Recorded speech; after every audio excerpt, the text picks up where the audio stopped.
Un véhicule pick-up escorté par des criminels à moto. Un leader important sans doute, ils sont suivis.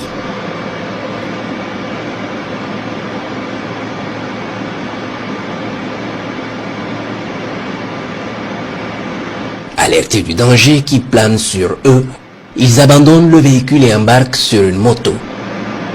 Le chef est embarqué sur une moto qui file vers le nord.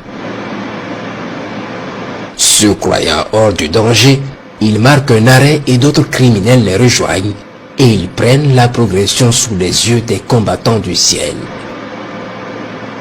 L'attaque contre le leader est préparée puis ils sont frappés sur leur moto.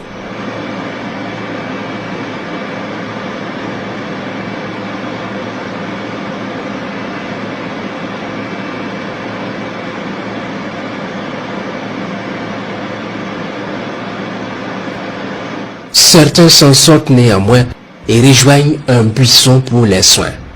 Les autres criminels vont les rejoindre sous le même buisson. Cette fois-ci, le missile sera impitoyable. Ils sont neutralisés immédiatement. Puis le véhicule qui a été abandonné et qui transportait apparemment de la matière explosive sera détruit.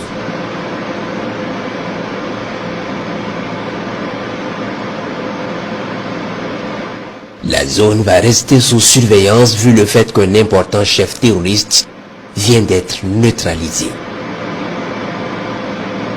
Effectivement, le 21, soit 48 heures après, un pick-up arrive dans la zone pour rencontrer des criminels camouflés sous des bois d'une petite forêt. Un autre chef sans doute pour des consignes et remonter leur morale. Ils sont suivis.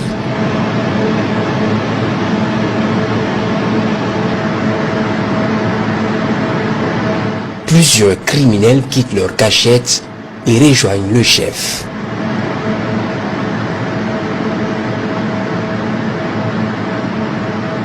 L'attaque est préparée immédiatement, puis un missile va fendre le ciel pour les expédier en enfer.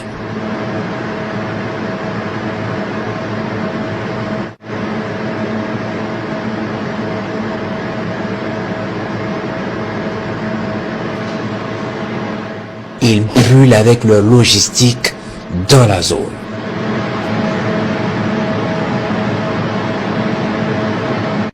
Plusieurs dizaines de criminels y sont présents et s'activent dans cette petite forêt pour se retrouver sous le bois.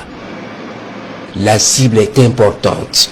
Immédiatement, plusieurs autres unités sont mises à contribution dans cette opération inopinée. Les forces spéciales et le 5e BIR sont prêts à l'assaut.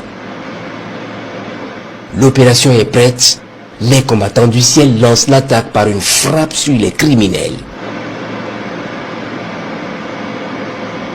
Les rescapés essaient de fuir mais immédiatement, les forces spéciales sont déposées pour les intercepter et les neutraliser.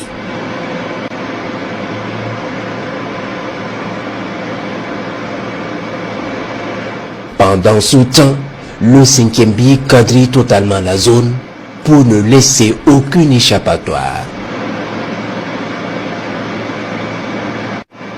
Les opérations se poursuivent.